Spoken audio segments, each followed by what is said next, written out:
procedures. So I guess if there was a take-home message for you, it's have a look at what your decon procedures are going to be. Make them something that's actually achievable to your specific farm. Even if it's only a small amount of things like what I'm about to show you now, the big thing is do it consistently.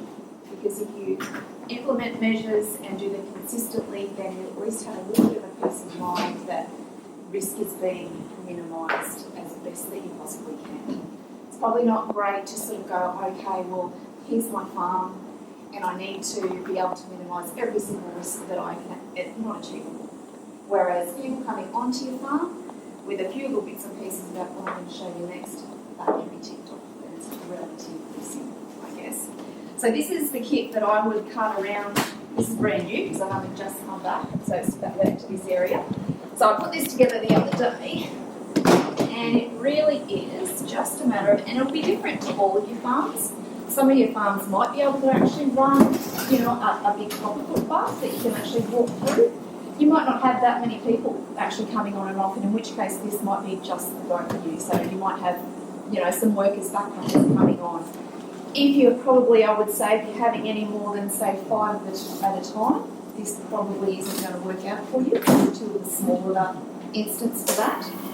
But periodic people coming on and off, I reckon it's the way to go. So just for people, so this will be a kit that will work both for vehicles and machinery as well as people. So bleach, now bear in mind all your different pathogens will, different things will work on them. For instance, when we had cucumber cream on mosaic, skim milk was what we were told to use in the beginning. I don't know why, it just was a thing. So that's what I mean. There'll be horses for horses as far as that sort of thing comes. For the most part, we use a 1 to 10 mixture of bleach to water. But again, it's one of those things that you really should be checking with your chemical companies. Go to them, ask them what would be the next best thing. I did hear somebody mention a little bit earlier that Farm Cleanse, it has gone off the market. So there's a new, and again, you check with your chemical company, but there's a new one called Bio Cleanse, which is similar to that, and Truck Wash. Truck Wash is has very similar components to what the other one actually had as well. So the bleach is a good one. Scrubbing brushes, like that. And then here are your foot bars. Literally just from Bunnings. I think this whole kit maybe cost $100, if it cost that sort of thing. So what I would do in a field is, there's a tarp down the bottom. You just set up your tarp and you'll try and keep yourself decontamination areas. So this is your clean zone. Then once you come onto that, that's where you do all your bits and pieces. And then coming off, all your decontamination gets done before you actually get back to your actual tarp. So just set your foot bars up.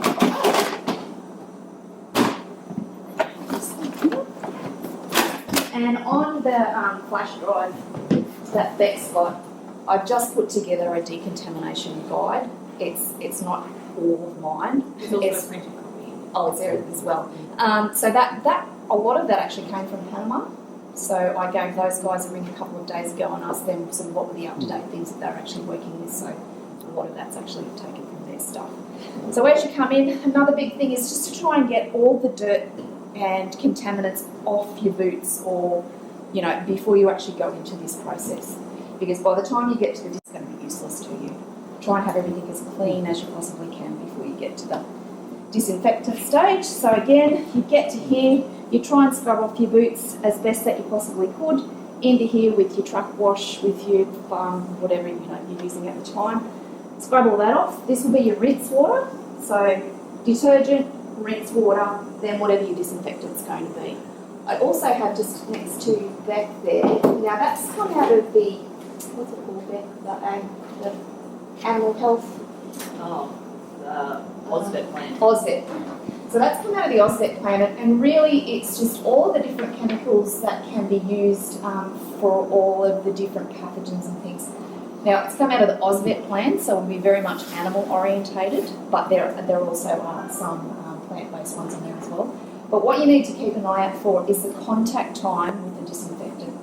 So a lot of these things, if you're wearing gumboots or if you're wearing your shoes, the contact time sometimes can be up to 10 minutes. So take your gear off and leave it sit. you know, and then either put it into a plastic bag if that's what you need to do. So Donna, what we really need to establish Yep. is what the contact time is for coffee leaf process.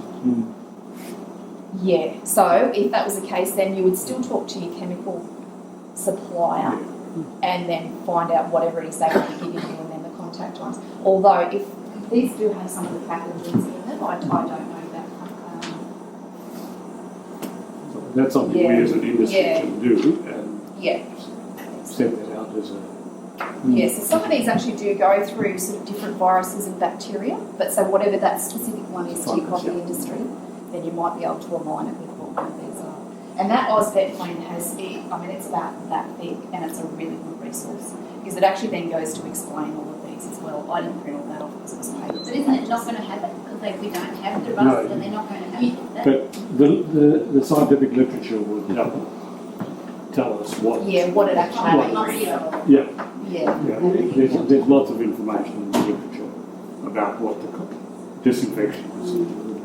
And if you've got smoke per se spread by spores, then you could possibly follow that because the spores react similarly on. For example, this says for virus example, use of the virus categories A, B, and C. I don't know what that means, but Means nothing. Well, and because A, B, and C are actually in the big bit of the thing before, so if you want to actually have a proper read of it, prior to that comes all of that information. This is a fungal species. yeah. So Yeah. Those things don't really...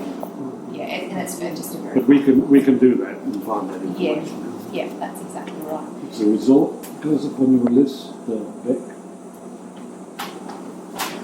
We need to find that. Whoa! Okay, so that's sort of like... Now, another thing that I did mention to some of the guides earlier too is if you do have people that are coming onto your property and it's like a farm stay or a farm tourism situation, some of the bigger properties up north actually have a set of gumboots that are just property gumboots. So your people will come in, you'll have like a buffer zone area that might just be a bench. They sit down, their boots come off at this side, they swing around, they can take the farm boots, gum boots on, they walk around, do your thing, come back, they stay on the property, they come swing back around, take their shoes off and go, and it seems to be working really well. Another option would be that, I don't know if you've seen them, but they're blue booties that you slip on over the top of your shoes. We use those quite a bit. Useless if it's wet, they're hopeless.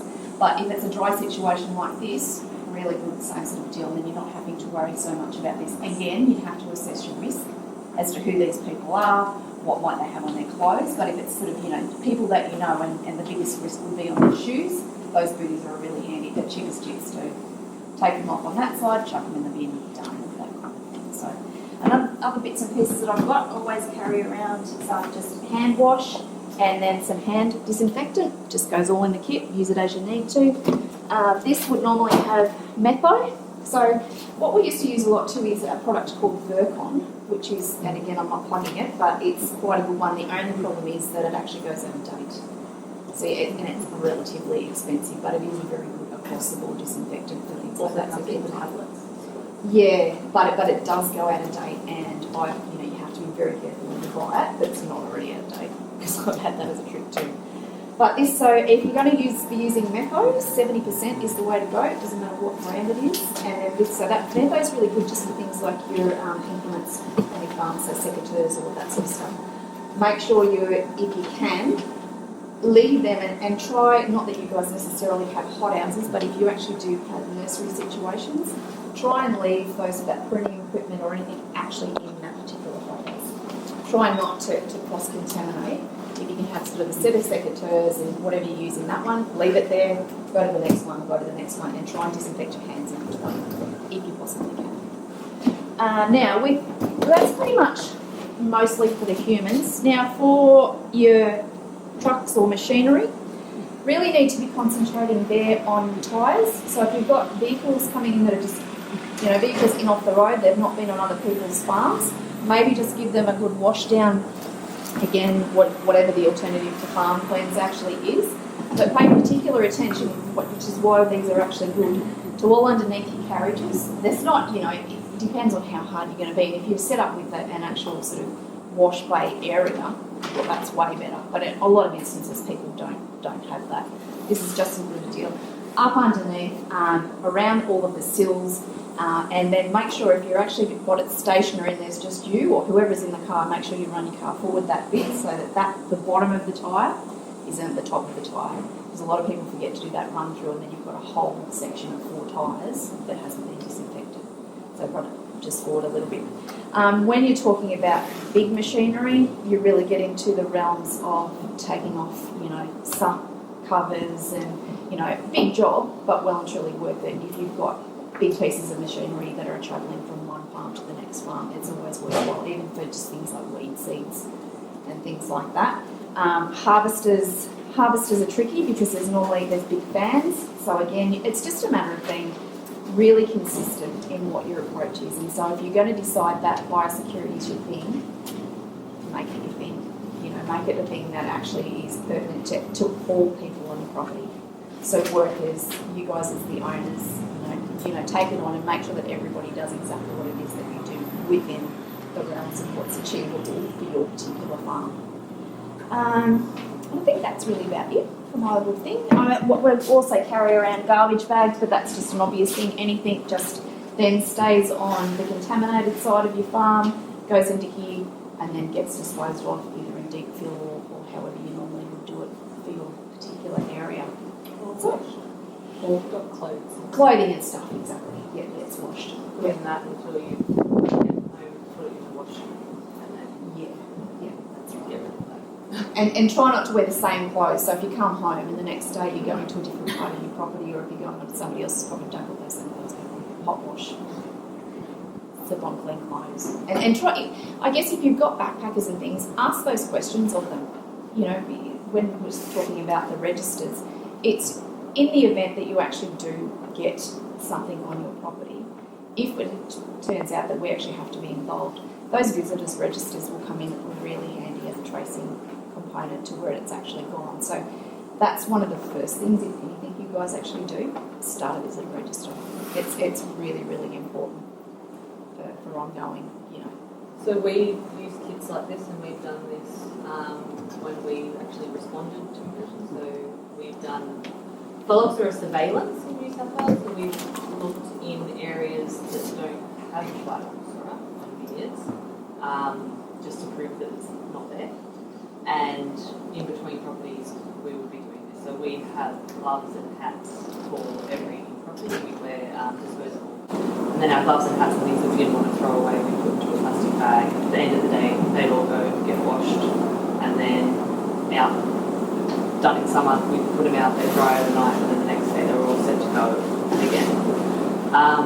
For lupins, it was the same thing. We were actually surveilling for the disease, so a lot more high risk because we knew the disease was out there, whereas for phylloxera, we were assuming that it wasn't.